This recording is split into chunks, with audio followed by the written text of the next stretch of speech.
Good afternoon, my friends. I am telling now about rocks. What is rocks? Rocks are natural substances which are composed of solid crystal of minerals, and they fusion and accumulate and then makes a lump. That is a rock. Rocks are three types: sedimentary rocks, igneous rocks, and metamorphic rocks.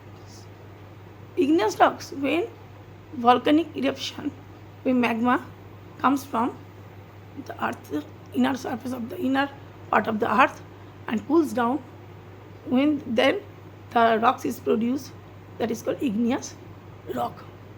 Sedimentary rocks are layer after layer pre-exist sediments, then form a sedimentary rocks. And metamorphic rocks, sedimentary and igneous rock physically change into metamorphic rocks. Igneous rock, example, granite.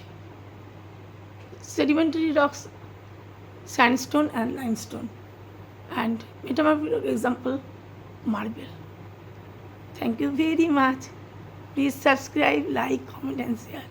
Okay, bye.